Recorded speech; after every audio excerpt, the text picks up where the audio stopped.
서사가 있는 교회 시리즈 두 번째입니다. 오늘은 사단이 교회를 향하는 목표가 무엇일까? 나쁜 교회의 이미지를 만드는 겁니다. 폴양 목사의 담론기 9월 3일 날 유튜브에 올려져 있습니다. 아래는 저희 교회 홈페이지입니다. 저는 우리 교회가 경험한 것을 일반화 놓고서 한번 이야기로 쓰려고 합니다.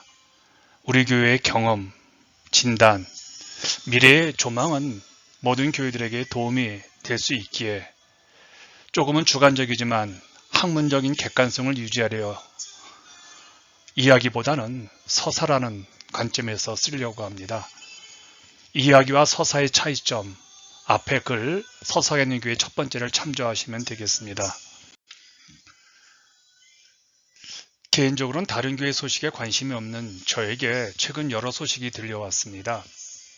교회 건축하려고 땅을 샀는데 경제적인 어려움으로 교회가 땅을 팔고 이런저런 문제로 교회가 어려움을 겪고 있다는 겁니다. 문제는 그런 과정들 속에서 교회가 갈등이 생기면서 성도들이 교회를 떠나고 교회가 무너졌다는 그런 소문입니다. 한국에서 한 대형교회 목사 사임 소식을 들었습니다. 사임한 그 목사가 미국이나 또는 한국 신학교의 후예였기 때문에 좀 관심이 있었습니다. 그가 몇 년 전에 그 교회 담임 목사로 가는 것도 충격이었지만 사임도 충격이었죠. 제가 교회 성정학을 전공한 학자로서 이런 현상들을 주목하는 것은 교회가 건축 혹은 땅을 사거나 건물을 매입할 때 교회의 갈등이 반복되는 것에 관심 있는 것이 아니라 또한 교회 담임 목사가 왜 사임했는지 그런 사임 현상에 그 교회의 문제를 관심 있는 것이 아니라 왜 이런 일들이 반복되는 것인가, 왜 한 교회에 이런 반복 현상이 왜 나타나고 있는가 합니다. 그런 반복되는 현상에는요, 어떤 원칙이 있습니다. 원리를 발견할 수 있다는 겁니다. 이 원칙은 세상적이든 영적이든 지리적이든 문화적이든 구분되지 않고 반복된다는 것은 그 원칙이, 그 원리가 어느 곳에서도 원칙으로 작동이 된다는 겁니다. 교회에서 계속 반복되는 현상이 있다면 그 안에 영적 원리가 하나가 있습니다.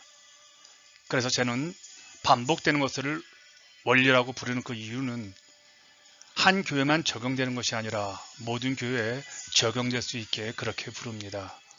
물론 긍정적인 반복은 교회가 성장하고 좋은 의미를 갖게 되는 원리입니다. 원리가 되지요. 그러나 경험적으로 발견한 반복이 교회를 파괴하는 것으로 나타나면 그 교회 안에 마귀가 흔들리기 쉬운 요소가 분명히 있다는 겁니다.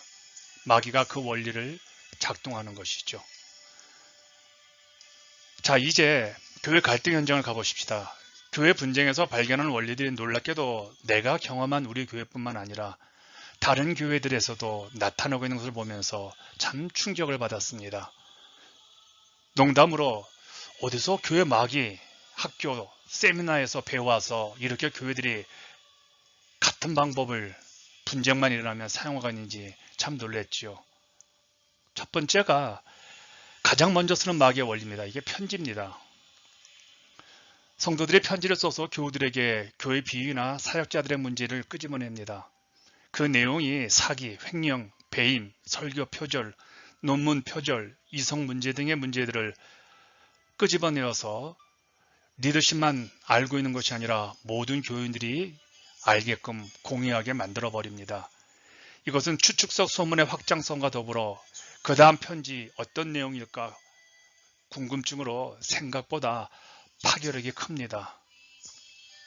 두 번째로는요, 나름 민주적인 해결책으로 제시되는 것이 교회마다 최고의 의결기관인 신도 사무총회나 공회를 열어서 문제를 해결하려고 합니다. 그런데 회의를 연다는 것은 부정적인 결론을 전제로 열었기에 안건에 대한 의견을 말할 때 선동적이며 부정적인 방향으로 그 회의를 끌고 가고 몰아가려고 합니다. 결국에는 회의가 자기 마음대로 되지 않으면 목회자에 대해 욕하고 싸우고 난장판을 만든 후에 경찰을 끌어들입니다. 이후부터 교회는 매우 부정적이며 파괴적인 이미지로서 지역민들에게 공론화되어 버리죠. 세 번째는요, 계속되는 회의가 자신들이 원하는 방향으로 해결되지 않으면요, 그 다음에는 교회 안과 밖으로 여기저기 극렬스러운 교우들이 플랜카드를 내걸고 구호를 외치기 시작한다는 겁니다. 교회의 잘못된 리더십의 병폐를 몰아내어서 이제 하나님 원하는 교회로 다시 세운다. 이런 슬로건, 이런 플랜카드입니다. 모든 교회 갈등 현장에서 구호는 한결같이 교회를 개혁한다는 주장을 내세우지요. 이제 외부 세력이 등장합니다. 교회를 개혁한다는 이 운동에 한국교회를 개혁한다는 미명하에 설립된 작은 인터넷 신문들이 끼어들면서 양상은 급작스럽게 새롭게 전개되어집니다. 외부의 지연 세력인 인터넷 신문사의 기자들이 교회에 상주하면서 몇 달 동안 교회 문제, 또한 성도들 부정적인 이야기들, 목회자의 설교, 글, 만약에 그 목사가 학위 논문을 썼다면 그것들을 이잡듯이 뒤지지요. 그래서 문제를 기어이 끄집어냅니다. 그래서 목회자의 문제가 발견되어지면 그 문제를 과장하여 인터넷의 시리즈로 교회 이대로 좋은가로 교회 문제를 인터넷을 통해서 세계화로 퍼뜨립니다. 이제 교회 문제는 그 지역의 문제가 아니라 세계 모든 지역의 관심사가 되어지지요.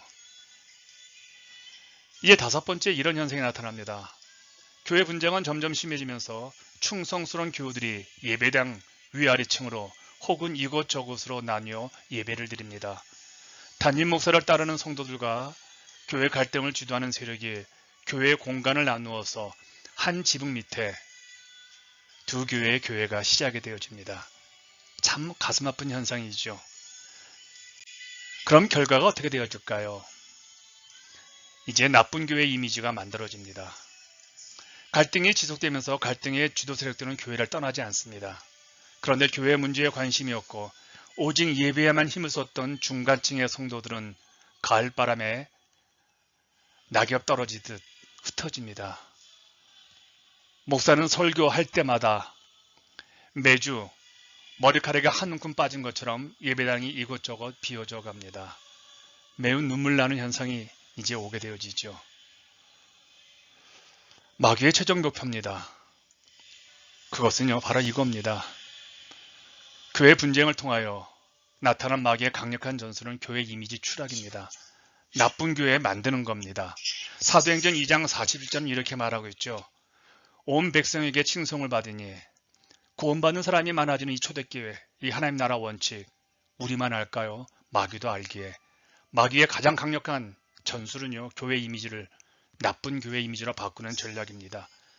슬프지만 교회 분쟁의 결과는 교회 이미지가 땅에 떨어져서 지역민들에게 정죄당하고 나쁜 소문을 유포하는 쉬운 교회가 되어집니다. 이후부터 교회는 온갖 소문으로 추문의 진원지가 되어집니다.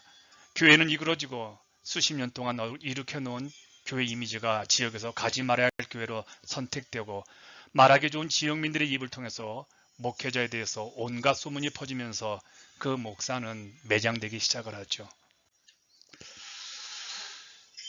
개혁은 되는 것이 아닌 되어줘야 한다고 저는 생각합니다. 나쁜 교회로 이미지화된다면요, 교회가 앞으로 무엇을 해도 지역민들에게 설득력이 없어지고 교회 진정성이 배척당합니다. 이렇게 만들어진 나쁜 교회 이미지를 회복하는 시간은 목회자와 남은 교우들에게는 고통의 세월이 됩니다. 목회자와 교우들은 다른 이들에게 복음을 설명하는 것이 아니라 과거 그 갈등을 왜 했는지를 설명하는 노리기주가 되고 복음은 뒷전이 되어집니다. 교회 개혁 필요합니다. 다들 교회 갈등의 주도 세력들은 교회 개혁, 하나님 원하는 교회로 돌아가야 된다고 주장하는데 이런 주장들은 칼과 총만 빼고 인간의 혀와 지혜가 갖고 있는 기능들인 혐오, 악한 소문을 사용하여 상대방을 자기 이익에 반하는 세력으로 온갖 허물을 뒤집어 씌워서 악성으로 교회를 생매장시키고 목사 이미지를 추락시키게 되어지죠. 교회는 승리하는 원칙들을 이제 만들어야 합니다. 마귀의 원리를 알았다면 교회도 승리하는 원칙들을 이제부터 만들어야 합니다. 성경은 악에게 지지 말고 손으로 악을 이기는 신앙을 권면하지요. 더 이상 늦기 전에 문제없는 교회는 없지만 이제는 문제를 해결하는 성숙한 교회 문화 원칙을 만들어서 교회 이미지를 회복시켜야 합니다.